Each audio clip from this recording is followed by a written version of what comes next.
Hello बच्चों, एक और न्यू वीडियो के बीच आप लोग को हम फ्री एजुकेशन में आप लोग को स्वागत करते हैं। तो चलिए आज हम एक्सरसाइज 4.3 का आप लोग को हम सॉल्व करके दिखाते हैं कि कैसे बनेगा। यह पर्यायकता है, तो सबसे पहले हम जान लेंगे कि पर्यायकता हम लोग कहते किसे। ठीक है, तो चलिए हम लोग जान लेते हैं पर्यायकता किसे कहते हैं। हम अपने कोड पर पहले से ही आप लोग को लिए हम लिख दिए हैं परिभाषा की पर्यायकता किसे कहते हैं। तो आप लोग आराम से देखते रहिए। ठीक है, तो ये रहा आपका पर्यायकता का परिभाषा। कहता है पर्यायकता जो होता है, जब गणित की वह शाखा है जो किसी भी घटना मतलब कोई भी घटना या प्रयोग के परिणाम की संभावना से संबंधित हो, इसे हम पर्यायकता कहते हैं। जैसे कि मान लीजिए पर्यायकता होना या ना होना का जो योग होता है वह एक होता है। कितना होता है? वह एक होता है। देख सकते हैं, जानते कि पर्यायकता होना या ना होना उनका योग कितना होता है? एक होता है। तो अब हम लोग समझ लेते हैं कि एक्सरसाइज में क्या हम लोग को समझाने वाला है। तो एक्सरसाइज हम लोग चलते हैं 4.3 से समझते हैं। क्वेश्चन पहले देख लीजिए, क्वेश्चन समझिए, उसके बाद ही बनाते हैं। क्वेश्चन में कहता है दो सिक्कों को एक साथ उछाला जाता है। मतलब दो को सिक्का ले लीजिएगा, उन दोनों को सिक्के को जो है एक साथ मान लीजिए ऐसे करके जो दोनों को उछालेंगे, एक साथ उछालना है। एक सिक्के के चित आने की क्या पर्यायकता होगा? अब बताइए, दो को सिक्का है, बोला है एक ही सिक्का का चित आने की पर्यायकता क्या होगा? तो ये देख लीजिए, ये दो सिक्का है, आप लोग को दिखा रहे हैं। ये हम लिख दिए दो सिक्का। ठीक है, दोनों सिक्का को जो हम लोग एक साथ उछालेंगे, तो एक बार आएगा हेड, एक बार आएगा टेल।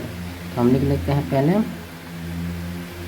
है नहीं, तो साथ ही साथ दोनों मान लें, दोनों का परिणाम एक ही साथ आया, टीटी आया। टीटी का मतलब होता है टेल।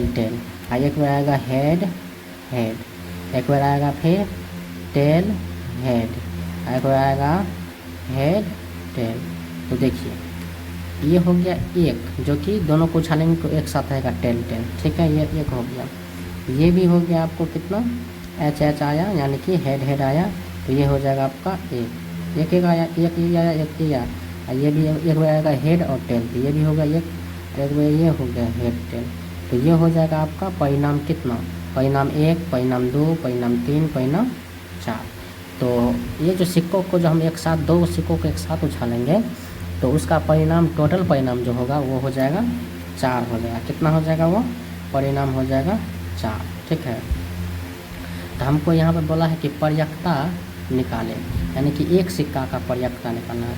तो पर्यायकता को जो सबसे पहले इनका भी फार्मूला होता है पर्यायकता बराबर। तो पर्यायकता बराबर लिख दीजिए, पर्यायकता बराबर अनुकुल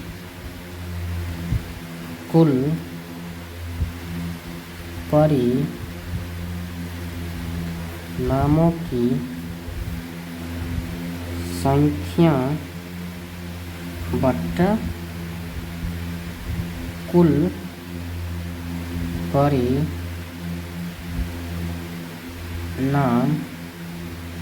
की संख्या। ठीक है, तो अनुकूल परिणामों की संख्या कितना? अनुकूल का मतलब समझ रहे हैं कि उल्टा उसका अनुकूल, यानी कि एक सिक्का बोला है तो अनुकूल आने का पर्यायकता जो हो जाएगा वह एक होगा है। तो इनका जो पर्यायकता जो हो जाएगा कितने सिक्के हैं? 2 सिक्के हैं ना। तो इनका जो है एक सिक्के को बोल रहा है, क्वेश्चन में कह रहा है कि एक सिक्के के चित आने की क्या पर्यायकता होगा। तो एक सिक्का का चित आने की पर्यायकता क्या होगा? एक सिक्का, तो अनुकूल के परिणाम की संख्या कितना था? 2 है, क्योंकि 2 का सिक्का है ना। और कुल परिणाम की संख्या कितना है? कितने आया हमको? 1 2 3 4, तो यहाँ पर दे देंगे 4। इनको कट कर दीजिए, 1 दूना 2 और 2 दूनी 4, यानी कि सिक्के का जो संख्या हो जाएगा, एक सिक्का का चित आने की संख्या हो जाएगा 1/2। यही इस सवाल का हो गया आपका आंसर। ठीक है, आप समझे कि एक सिक्का को जब हम उछालेंगे तो उनका पर्यायकता क्या हो जाएगा? 1/2 हो जाएगा। क्यों हो जाएगा? क्योंकि 2 को सिक्का था और टोटल सिक्कों का संख्या कितना था चितपट आने का, तो 4, तो बटे में 4 दे दिए, तो 2 एकम 2 और 2 दूनी 4, ये था इनका आंसर। ठीक है, अब हम क्वेश्चन नंबर दूसरा देखते हैं। ठीक है, तो दूसरा क्वेश्चन कहता है कि एक थैले में 6 सफ़ेद गेंद है। थैला समझते ना, बैग, वो बैग में 6 सफ़ेद और 11 लाल और 7 पीले रंग की गेंद हैं। कितने? 6 सफ़ेद, 11 लाल और 7 पीले रंग की गेंद हैं। उस थैले में से एक पीले गेंद निकलने की प्रयत्ता क्या होगा? मतलब वो थैला में से एक पीला रंग का निकालने का प्रयत्ता क्या होगा? तो चलिए क्वेश्चन नंबर 2 को भी अपने कॉपी पर बना लेते हैं। तो ये हो गया क्वेश्चन। ठीक है, इनका भी हम लोग आंसर निकालते हैं। तो पीले रंग का बोला है, तो पीले गेंद कितना था टोटल? 7 पीले रंग का प्रयत्ता बराबर क्या होगा? यही ना, यही हमको निकालना है। तो देखिए प्रयत्ता बराबर लिख दीजिए, प्रयत्ता बराबर हो जाता है अनुकूल परिणामों की संख्या बटा कुल परिणाम की संख्या। ठीक है, तो यहाँ जो अनुकूल परिणाम की संख्या है वह कितना है? तो 7 है, क्योंकि 7 पीले रंग का बोला है। ठीक, अब कुल परिणाम, तो कुल परिणाम हम लोग देखिए कुल कैसे निकालेंगे। कुल निकालने के लिए 6 सफ़ेद है, 11, तो 6 और 7, 11 कितना हो जाएगा? 17 हो जाएगा, और 17 और 7 हो जाएगा आपको 24। कितना हो जाएगा? 24। तो कुल परिणाम की संख्या कितना है? रंगों की टोटल संख्या कितना है? चाहे वो लाल हो, चाहे काला हो, चाहे पीला हो, तो टोटल कितना संख्या हो गया आपको? 24। तो यह कटना वाला है, नहीं कटेगा, तो यही इसका क्या हो जाएगा? आंसर हो जाएगा। आंसर भी हम लोग अगर देखना चाहते हैं तो दिखा देते हैं। कितना का है? 4.3 है, तो 4.3 में हम चलेंगे क्वेश्चन नंबर 2, तो है ना 7/24। आंसर भी वही है 7/24, यही 7 का आंसर हो गया। समझ गए? तो क्वेश्चन नंबर 2 भी समाप्त। क्वेश्चन नंबर 3 का हम लोग समझते हैं। क्वेश्चन नंबर 3 में क्या क्या है देखिए, ध्यान से देखिए। अच्छी तरह से फेंटी हुई 52 ताशों की एक गड्डी में से, ताश तो समझते होंगे, वो जो गुलमा, बादशाह, ठिकरी, चौकठी, जो भी होता है, चिड़िया, गुलाम, बेगम, ये सब जो है वह ताशे में होता है। तो ताश का जो पत्ती है वो बताया फेंटी, अच्छी से फेंटी गई है 52 ताशों में से। 52 ताशों की एक गड्डी में से एक इक्का प्राप्त करने की प्रयत्ता क्या होगा? एक इक्का बोला है, इक्का की संख्या निकालना। ठीक है, तो चलिए हम लोग ये भी समझ लेते हैं नेक्स्ट पेज में। तो चलिए क्वेश्चन नंबर 3। तो मान लीजिए आपके पास अच्छी तरह से फेंटी हुई 52 ताश। कितना ताश है? 52 ताश है। ठीक है, ये ताश में से हमको निकालना है क्या? एक इक्का, एक इक्का का संख्या निकालना है। ठीक है, संख्या क्या है? तो यही हमको ज्ञात करना है। तो समझ गए? तो हम लोग समझते हैं कि इक्का होता क्या है, इक्का कितने होते हैं। तो हम लोग देखिए 52 ताश है, 52 ताश में से हमको एक इक्का का संख्या कैसे निकालेंगे वो भी आप लोग को हम समझाते हैं। ठीक है, तो पहले समझ ले कि इक्का का जो कुल संख्या होता है वह इक्का का 4 संख्या होता है, क्योंकि इक्का 4 हुआ और टिक्की भी 4 हुआ, सबको जोड़ेंगे तो हम 52 पड़ता है। ठीक है, तो हम लोग इक्का का संख्या निकाल लेते हैं। लिख दीजिए इक्का का संख्या बराबर 4 है। कितना है? 4। तो हमें निकालना है पर्याप्तता।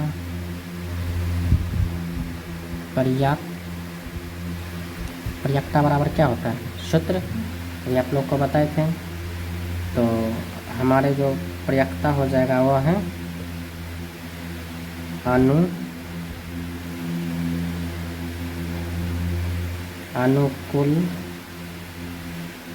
अनुकूल परिणामों की संख्या बट्टा कुल लगा दो, जितना है सबको जोड़ देना है। कुल परिणाम की संख्या। ठीक है, तो हमको अनुकूल की परिणाम की संख्या हमको दिया है, यानी कि का की संख्या जो है वह है 4। समझ गए? कुल परिणाम को संख्या, तो कुल परिणाम कितना होगा? टोटल कितना ताश था? 52 ताश। 52 से भाग कर दीजिए। ठीक, यहाँ पर कटेगा कितना? 1 चौका 4 और 13 चौका 52। यहाँ पर जो एक इक्का का संख्या आ जाएगा वह कितना आ जाएगा? 1/13, यानी कि एक इक्का का संख्या हो जाएगा 13। इक्का का संख्या टोटल कितना हो गया? 13। अब 13 जो हो गया तो 13 चौका 52 पुर गया ना। 13 चौका 52, 4 से भाग करेंगे तो 4 से भाग करेंगे 52 में तो 13 आएगा, यानी कि 1/13 इक्का का संख्या 1/13 आ गया। यही था इनका आंसर, इक्का का संख्या। समझ गए? अब हम क्वेश्चन नंबर जो है 4 की ओर चलते हैं। तो क्वेश्चन नंबर 4 हम समझते हैं कि कहता है जब एक पासे को फेंका जाता है तब निम्नलिखित प्रत्येक घटना से प्राप्त होने वाले पर्याप्तता को लिखिए। आप जानते हैं कि पासा क्या होता है? हम लोग लूडो तो जरूर खेले हैं, सब लूडो खेला है भाई। लूडो कौन नहीं खेला है? सब लूडो खेला है। तो बताइए लूडो में जो होता है संख्या टोटल कितना होता है? टोटल संख्या जो होता है उसमें 1 से लेके 6 तक होता है, यानी कि कभी 1 आएगा, कभी 2 आएगा, कभी 3, कभी 4, कभी 5, कभी 6, लास्ट 6 तक होता है। ठीक है, 6 डिजिट तक होता है। उसके बाद हम लोग उसको आगे नहीं बढ़ाते, डबल 6 आ जाता है, कभी ट्रिपल भी आ जाता है। तो हम लोग कभी कभी आते रहता है। चलिए इसको छोड़िए, ताश वगैरह खेलते रहिए। तो हम जानने वाले हैं कि पासा में कितने संख्या होते हैं? 6 संख्या होते हैं। तो चलिए पहला क्वेश्चन देखिए, 6 संख्या मान लो। पहला कह रहा क्वेश्चन कि एक अभाज्य संख्या। तो पहले हम लिख लिए अपने कॉपी पर, आप लोग को समझाते हैं कैसे लिखें। तो देखिए पासों का जो संख्या है टोटल कितना होता है? 1 आता है, 2 आता है, 3 आता है, 4 आता है, 5 आता है, 6 आता है।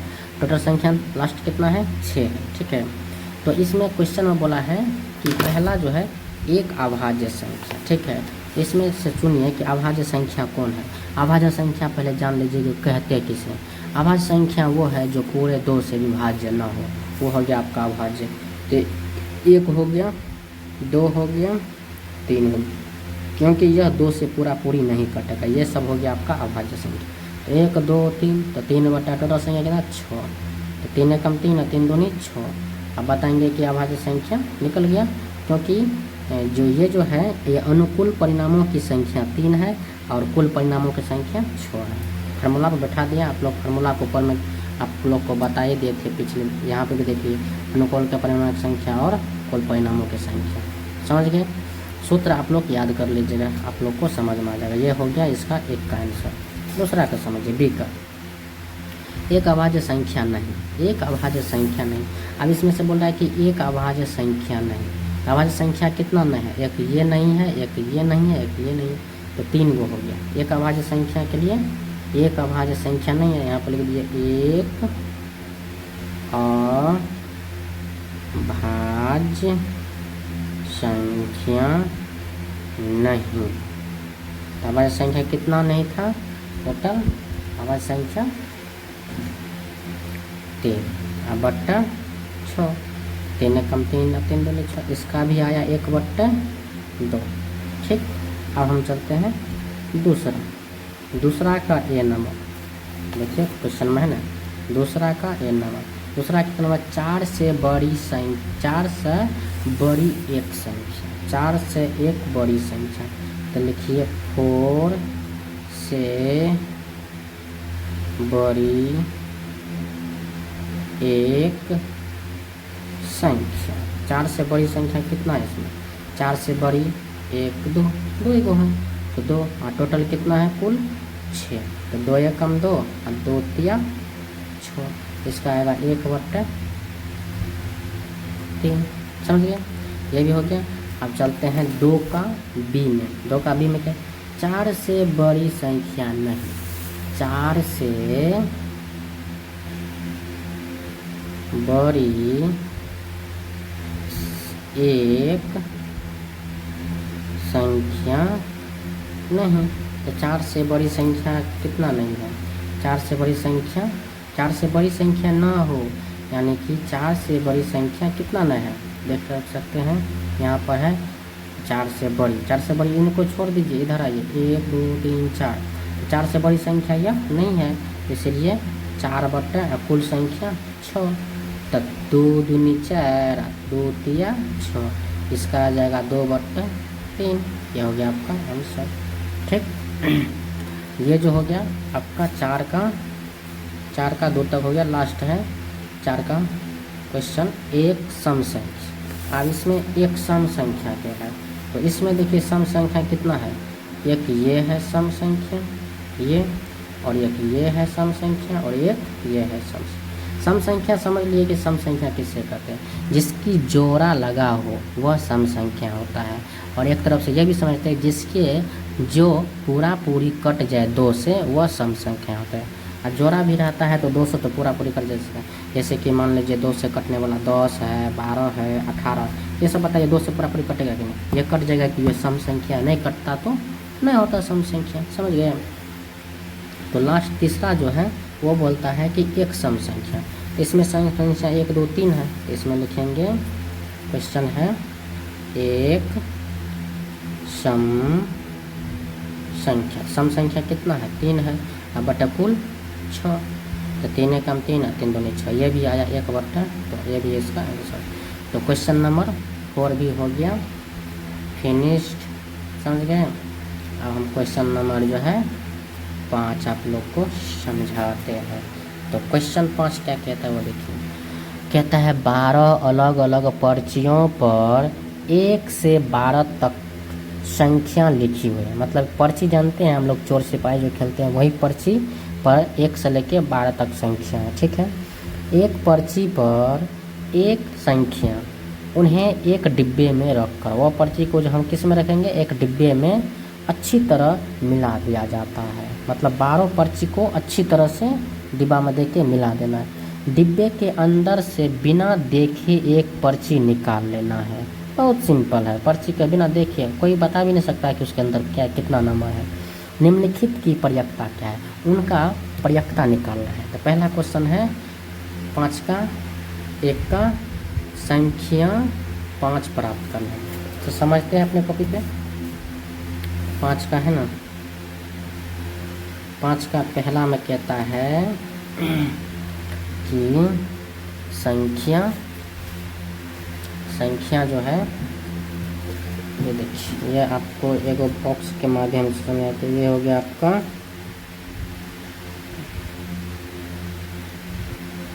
इसके अंदर जो है 12 गो पर्ची है। कितना है 12 गो पर्ची, 1 2 3 4 5 करके इसे 12 गो पर्ची इसमें मिला दिया गया। ठीक है, वो 12 गो पर्ची में से हम कोई एक पर्ची निकाल, बिना देखे एक पर्ची निकाल लेना है। तो इसमें पहला कहता है कि संख्या 5 प्राप्त करना है, जिससे इस डिब्बे में से संख्या 5 निकालना है। यहाँ पर लिख देते हैं संख्या 5 प्राप्त करना है। तो संख्या 5 प्राप्त करेंगे कैसे, तो इसमें 5 जो है कितने हैं, 5 की संख्या कितना होगा भाई, एक के ना होगा, क्योंकि 5 की जो संख्या एक ही है। यहाँ पर जो है हम प्रयक्ता से निकालेंगे। प्रयक्ता बराबर क्या होता है, अनुकूल परिणामों की संख्या बटा कुल परिणामों की संख्या। तो 5 आने का प्रयक्ता कितना होगा, 1 होगा। और कुल परिणाम कितना है, 12 को पर्ची था तो 12 दे दिए। इस सवाल का 1/12 आंसर हो गया। ठीक है, क्वेश्चन नंबर 2 संख्या 13 प्राप्त करना है। कितना, संख्या 13 प्राप्त करना है। तो 2 दे दीजिए और लिखिए संख्या 13 प्राप्त करना है। अरे भाई 13 प्राप्त करना है, कभी 13 इस परीक्षा में इस बॉक्स में बताइए 13 दिया था, नहीं दिया था, 1 से लेकर 12 तक पर्ची था, तो 13 कहाँ से आ गया, 13 नहीं होगा। तो ये 13 की संख्या होगा 0 बटा में टोटल कितना था 12, तो इसको हम तोड़ सकते हैं ना 0 बटा 12, इसका आंसर आ जाएगा 0। ठीक। अब क्वेश्चन नंबर 2 से, संख्या 1 से 12 में कोई एक प्राप्त करें। संख्या 1 से 12 तक, मतलब संख्या जो है हमको संख्या 1 से लेकर 12 तक में ऐसी कौन सी संख्या लेंगे जो हमको 1 प्राप्त होगा। तो देखिए संख्या 1 से 12 तक में 1 प्राप्त करना है, 1 प्राप्त करना है। 1 प्राप्त करने के लिए क्या करना पड़ेगा, तो टोटल संख्या था 12 और बट्टे 12, क्योंकि यह है अनुकूल परिणामों की संख्या और यह है कुल परिणामों की संख्या। तो 1 बट्टा, क्योंकि 1 1 से कट जाएगा, 1 बट्टा 1 आया तो 1 बराबर 1 बराबर 1। हम बताइए संख्या 1 से 1 से लेकर 12 तक एक संख्या प्राप्त करना था, तो हम 1 प्राप्त कर लिए, 12 बट्टा 12 दे दिए, और 1 कम 12 कम 12 12 कम 12, 1 1 से कट गया, 1 1 को मल्टीपल के 1 ले लिए, तो हमको 1 प्राप्त हो गया। तो क्वेश्चन नंबर ये भी पूरा सॉल्व हो गया है। क्वेश्चन नंबर ए से लेके 5 तक हम टोटली बता दिए हैं। अब क्वेश्चन नंबर आप जो आएगा वो नेक्स्ट वीडियो में आएगा। तो आप लोग जो न्यू है वो इस चैनल को सब्सक्राइब लाइक करके ऑल पर सेलेक्ट करके, ताकि जैसे आप लोग को वीडियो हम डालें आप लोग के पास वीडियो पहुंच जाए और आप लोग देख के कुछ न्यू बातें आप लोग सीखिएगा। चैनल को सब्सक्राइब करके लाइक ठोक के 5 दोस्तों को शेयर कर दीजिए। ओके, जय हिंद।